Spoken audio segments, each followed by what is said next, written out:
You might have Flap and the rich lady under your spell, but it's gonna take more than that to impress me. Banana!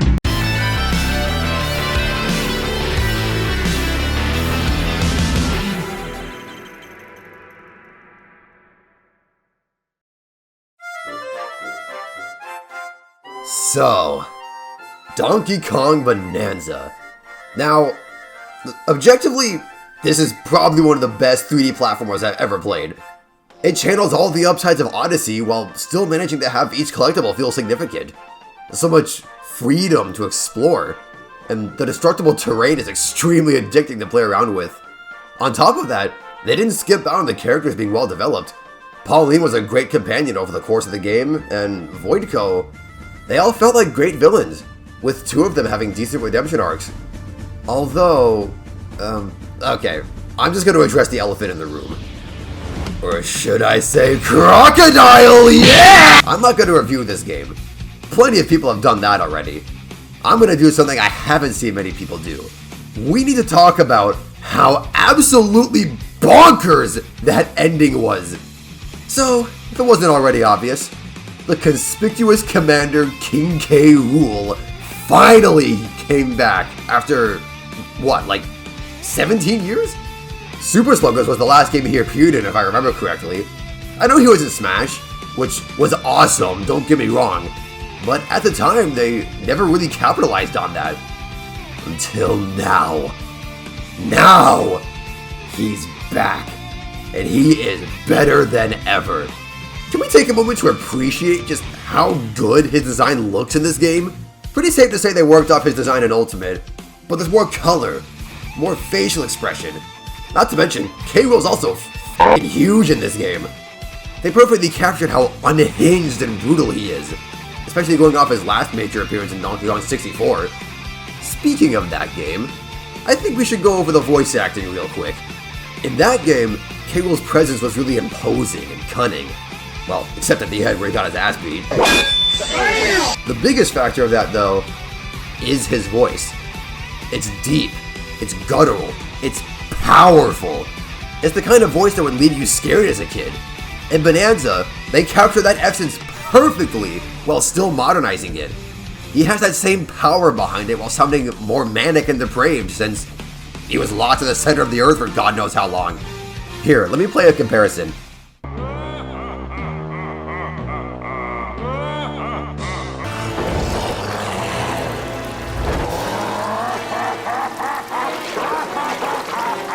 Bro, like, thanks to that, K Rool was just aura farming every second he was on screen. Like, bro, they brought back the fake Kredits from Donkey Kong Country 1.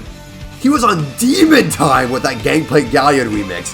And his intro had tones from both DKC 2 and Donkey Kong 64. Oh, somebody pitch me.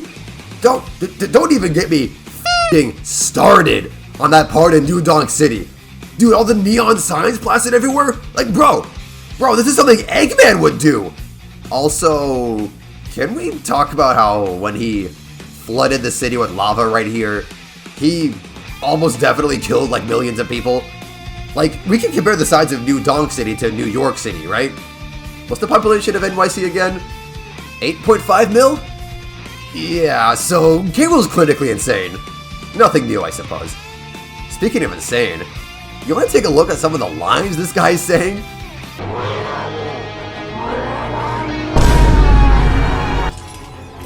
Oh, brother! Like, dude, what? Rotten banana mush? Are you fucking Wario?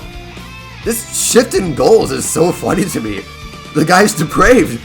In fact, he's so depraved, in the last phase of his fight, he turns into this! Like, look at how metal this is! It's like a goddamn Elden Ring boss! Especially with that title, The King of Rot? Yeah, pack it up. This finale is peak. My glorious goat K Rool is straight up gilded in gold like a goddamn Super Saiyan. Wait. Oh my god. My face when King K Rool gets to use his super form before Knuckles. Sega needs to up their game for real. Anyway, so, you're probably wondering why I'm making such a big deal out of this.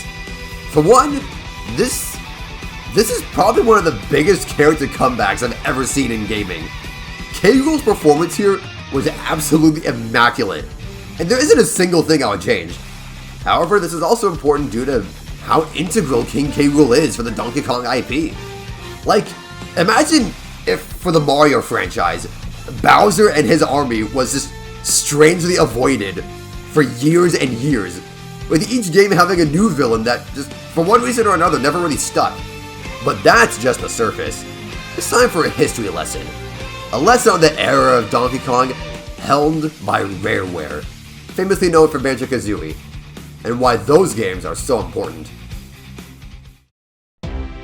Okay, so we know that the Rareware Donkey Kong games were influential for the market, right? Especially DKC 1 and 2.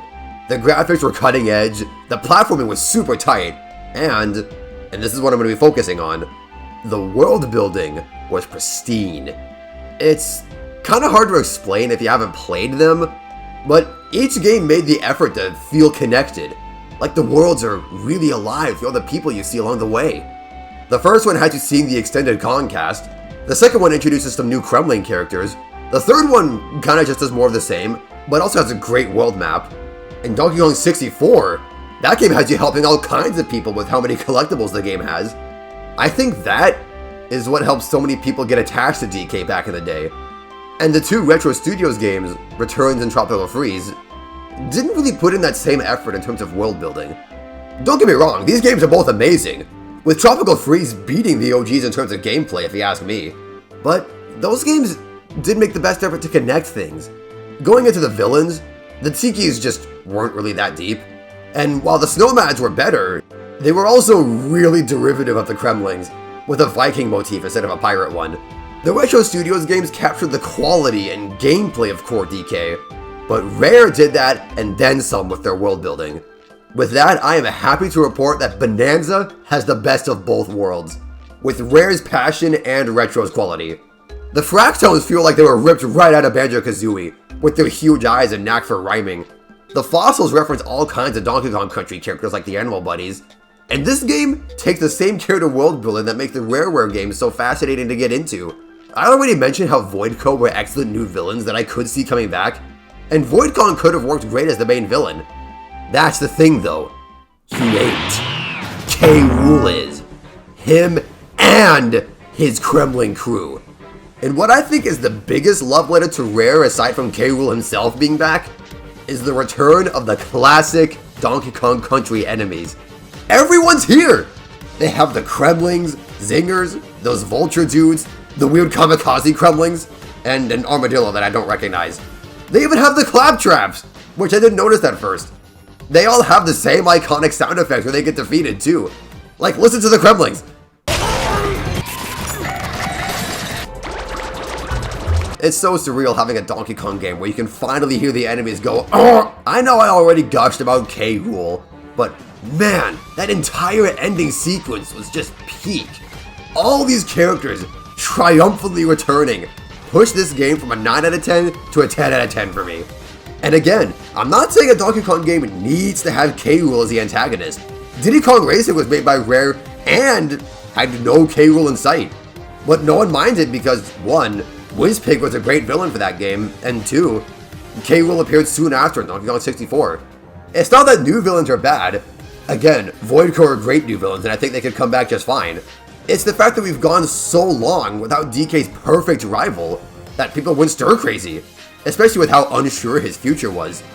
But after this game, especially with all the signs plastered everywhere, I think it's pretty safe to say K Rool ain't going anywhere anytime soon. Frankly, I'm just happy that the devs put all this love into the game while still taking the franchise in a new direction the same way Retro did. New locations, new gameplay ideas, new species. It's literally the best of both worlds. Now, I don't want to sound ungrateful here, but I heard rumors of a Donkey Kong movie, and I'm just saying, K Rool being there with a fake credit scene finale, it would go hard as I'm just saying. Anyway, with all that said, I think that's everything I wanted to say. To be honest, I just wanted to gush over the whole ending sequence of this game, because every little reveal had me out of my seat, I'm not kidding. Let me know if you want to see anything else Donkey Kong related in the future. Like, maybe a more in-depth review on Voidco?